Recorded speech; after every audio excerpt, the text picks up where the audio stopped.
আসসালামু আলাইকুম। পশ্চিমবঙ্গে শুভেন্দু অধিকারী নেতৃত্বে নরেন্দ্র মোদী বিজেপি সরকার গঠন করায় আওয়ামী লীগের সভানেত্রী এবং সাবেক প্রধানমন্ত্রী শেখ হাসিনা একটি বিবৃতি দিয়েছেন।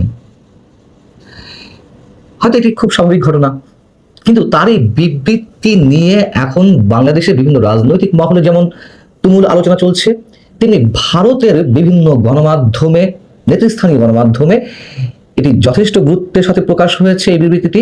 এবং কেন এই ধরনের একটি বিবৃতি শেখ হাসিনার পক্ষ থেকে অভিনন্দন বার্তার নামে দেয়া হলো, ভিতরের শব্দগুলোতে আসলে কি মিন করা হচ্ছে তা নিয়ে ব্যবচ্ছেদ করা হয়েছে, নানান ধরনের বিশ্লেষণ উঠে এসেছে।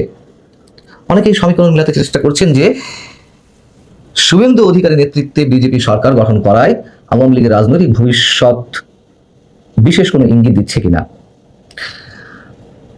আমাদের বিশ্লেষণের কোনো প্রয়োজন নেই, আমি শুধু ভারতের মূলধারা কয়েকটি গণমাধ্যমের বিশ্লেষণগুলো ছোট করে আপনাদের সামনে তুলে ধরতে চাই। Times of India, the Statesman, NDTV, Anandabazar, এই সময়, সংবাদ প্রতিদিন, বিভিন্ন ধরনের গণমাধ্যমে নানানভাবে বিশ্লেষণ তুলে ধরা হয়েছে শেখ হাসিনার এই স্টেটমেন্টটি নিয়ে। তার আগে ছোট্ট করে জানাই যে শেখ হাসিনা শুক্রবার যে বিবৃতিটি দিয়েছিলেন তার মধ্যে মূল কথাটি কি ছিল। সেখানে বলা হচ্ছে যে বিধানসভার ভোটে জয়ী হওয়ায় এবং পশ্চিমবঙ্গের মুখ্যমন্ত্রী হিসেবে শপথ নেওয়ায় আমি ব্যক্তিগতভাবে এবং বাংলাদেশের জনগণের পক্ষে শুভেন্দু অধিকারীকে অভিনন্দন ও শুভেচ্ছা জানাচ্ছি। এই হচ্ছে মূল কথা। এর বাইরে গতানুগতিক যেসব কথাবার্তা থাকে, পশ্চিমবঙ্গ বাংলাদেশের সীমান্ত লাগোয়া রাজ্য, পশ্চিমবঙ্গের সাথে বাংলাদেশের মানুষের যে অভিন্ন সংস্কৃতি, শিল্প সাহিত্য যে সম্পর্ক, সেখান থেকে বাংলাদেশ এবং ভারত সামনের দিনগুলোতে রাজনৈতিক অর্থনৈতিকভাবে আরো অনেক দূর এগিয়ে যাবে, সম্পর্ক আরো গভীর হবে, ইত্যাদি ইত্যাদি অনেক কথা রয়েছে। এখন তার এই বিবৃতিটি আমরা বিশ্লেষণ না করলেও ভারতের বিভিন্ন গণমাধ্যমে যেমন ছোট ছোট করে যদি মূল পয়েন্টগুলো আপনাদের সামনে তুলে ধরি, বোঝা যাবে যে আসলে কেন এটি নিয়ে এত বেশি গুরুত্ব সহকারে দেখা হচ্ছে, যে এই বিবৃতিটি এইভাবে কেন শেখ হাসিনা দিলেন। প্রথমে যদি বলি জি নিউজের কথা, জি নিউজে শেখ হাসিনার এই অভিনন্দন বার্তাটি তুলে ধরার পাশাপাশি একেবারে শেষে এসে বলা হচ্ছে যে এই অভিনন্দন বার্তায় অনেকে কিছুটা অবাকও হয়েছেন। কেন বলা হচ্ছে, সাধারণত কোনো রাষ্ট্রের শীর্ষ নেতৃত্ব কেবল সরকার বা দলকে অভিনন্দন জানায় নির্বাচনে কোনো দল জয়ী হলে বা সরকার গঠন হলে, কিন্তু এখানে শুভেন্দু অধিকারীর নাম যেভাবে আলাদা এবং বিশেষভাবে উল্লেখ করা হয়েছে তা দুই নেতার ব্যক্তিগত সুসম্পর্ক আর একবার স্পষ্ট হলো। কূটনৈতিক মহলের মতে এই বার্তা আগামী দিনে পশ্চিমবঙ্গ ও বাংলাদেশের দ্বিপাক্ষিক সহযোগিতা এবং সীমান্ত বাণিজ্যের ক্ষেত্রে এক ইতিবাচক প্রভাব ফেলতে পারে। কিন্তু এটি এখানে বলা হয়নি যে শেখ হাসিনা তো এখন আর প্রধানমন্ত্রী নেই বাংলাদেশের, তার এই বিবৃতির উপরে পশ্চিমবঙ্গ এবং বাংলাদেশের সম্পর্কের উন্নয়নের বিষয়টি এত জোরালোভাবে তুলে ধরা হচ্ছে কেন। এই সময় ভারতের আরেকটি প্রভাবশালী বাংলা দৈনিক, সেখানে বলা হচ্ছে যে হাসিনা ভারতে আশ্রয় নেওয়ার পরে তাকে বৈধ প্রধানমন্ত্রী বলে মন্তব্য করেছিলেন শুভেন্দু অধিকারী, যিনি আজকের মুখ্যমন্ত্রী পশ্চিমবঙ্গের। আরেকটু জানিয়ে রাখি যে শেখ হাসিনার এই অভিনন্দন বার্তাটি কিন্তু শুভেন্দু অধিকারী মুখ্যমন্ত্রী হিসেবে শপথ নেওয়ার আগেই আওয়ামী লীগের পক্ষ থেকে পাঠানো হয়েছে। যাই হোক, এই সময় তো বলা হচ্ছে যে 2024 ডিসেম্বরে নদিয়ায় একটি সমাবেশে তিনি বলেছিলেন, অর্থাৎ শুভেন্দু অধিকারী, শেখ হাসিনা বৈধ প্রধানমন্ত্রী, তিনি প্রধানমন্ত্রী হিসেবে বাংলাদেশে ফিরবেন, ঢাকা বিমানবন্দর থেকে তাকে স্যালুট দিয়ে নিয়ে যাওয়া হবে। সেই দিক থেকে দেখলে হাসিনার সঙ্গে তার সম্পর্ক ভালো, তবে বিবৃতিতে শুধু শুভেন্দুর নাম নেওয়ায় কিছুটা অবাক রাজনৈতিক বিশ্লেষকদের একাংশ।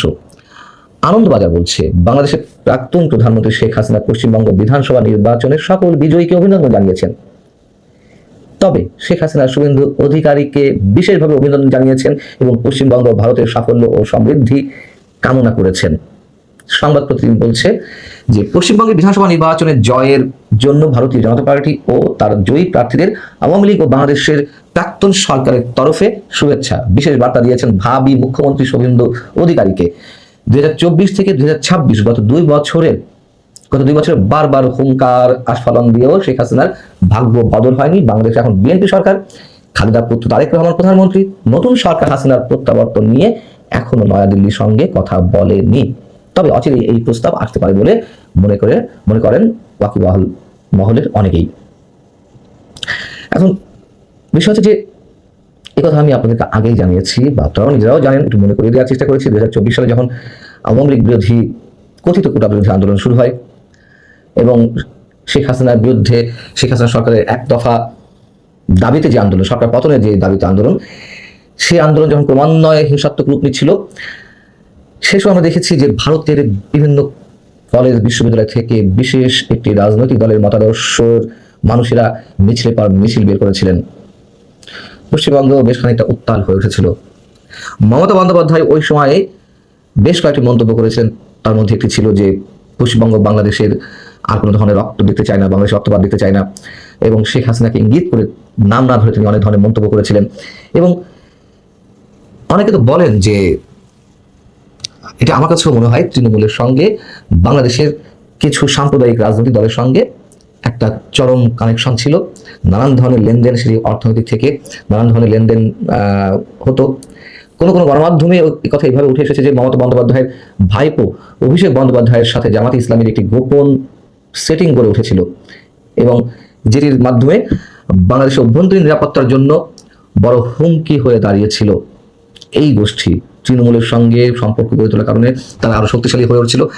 আর মমতার দরকার ছিল ইসলামপন্থী, কথিত ইসলামপন্থী রাজনৈতিক দলের সঙ্গে একটি সখ্যতা, সেখানে ভোটের রাজনীতি ছিল। এগুলো এখন অনেকের কাছেই ওপেন সিক্রেট। এবং আমরা তো এই কথাও এই বিষয়টিও দেখছি যে তৃণমূলের ব্যাপক পরাজয়ে এবং বিজেপির সেখানে সরকার গঠনের যেই ঘটনাগুলো, তাতে বাংলাদেশের কোনো কোনো রাজনৈতিক দল সাংঘাতিকভাবে ক্ষুব্ধ। কোনো কোনো রাজনৈতিক দল বলতে সাম্প্রদায়িক দল বা কথিত ইসলামপন্থী দল।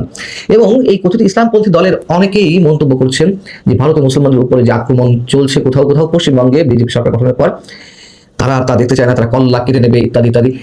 মুসলমানদের উপর আক্রমণ চলছে, সেখানকার সংখ্যালঘুদের উপর আক্রমণ চলছে, এটি আমরাও তীব্র প্রতিবাদ জানাই। যখন বাংলাদেশে হিন্দুদের উপর আক্রমণ চালানো হয়, সেটি যেমন আমরা কোনোভাবেই সমর্থন করতে পারি না, ঠিক একইভাবে মুসলমানদের উপর যে আক্রমণ চলছে সেটি আমরা সমর্থন করতে পারি না। কিন্তু এইসব বিষয়ের প্রতিবাদ জানানোর ভাষাটা তো অন্যরকম হতে পারে। এনসিপি যে নেতারা, সাবেক ছাত্র সমন্বয় থাকা অবস্থায় তারা যে হুঙ্কার হুঁশিয়ারি ছাড়ছিল যে সেভেন সিস্টার দখল করে নেবে, নরেন্দ্র মোদীকে টেনে হিচড়ে নামিয়ে দেওয়া হবে, মানে অর্বাচীনের মতন কথাবার্তা, এখন আবার সেই ধরনের কথাবার্তা আমরা শুনতে যাচ্ছি বিশেষ একটি রাজনৈতিক গোষ্ঠীর পক্ষ থেকে। এবং এই বিষয়গুলো নিশ্চয়ই আমাদের জন্য ভালো নয়। আর মূল যে বিষয়টি সেটি হচ্ছে যে অনেকেই, অনেক বিশেষজ্ঞ, অনেক বোদ্ধা বলার চেষ্টা করছেন পশ্চিমবঙ্গে বিজেপি সরকার গঠন করাতে বা নিরঙ্কুশ সংখ্যাগরিষ্ঠতা অর্জনের মাধ্যমে বাংলাদেশ ভারতের রাজনীতিতে কোনো প্রভাব পড়বে না। কিন্তু আমি মনে করি প্রভাব অবশ্যই পড়বে, নানান দিক থেকে পড়বে। সেটি যেমন অর্থনৈতিক দিক থেকে, বাণিজ্যিক দিক থেকে বলা যায়, কারণ এগুলো সবই রাজনীতিকে কেন্দ্র করে। আমার মনে হয় অনেক ধরনের খেলা বাকি রয়েছে। এবং আবার যারা বলেন, মানে আওয়ামীপন্থী যারা, যে তারা আবার বেজায় খুশি মমতা বন্দ্যোপাধ্যায় হেরে যাওয়াতে, কিন্তু এতটা উচ্ছ্বাসেরও খুব বেশি জোরালো কারণ নেই। একটা পরিবর্তন হতে পারে, নতুন সমীকরণ তৈরি হতে পারে, তবে তার জন্য সময় লাগতে পারে। এখন শুভেন্দু অধিকারী আগে মন্তব্য করেছেন যে শেখ হাসিনা বৈধ প্রধানমন্ত্রী, তিনি বাংলাদেশে বীরের বেশে যাবেন।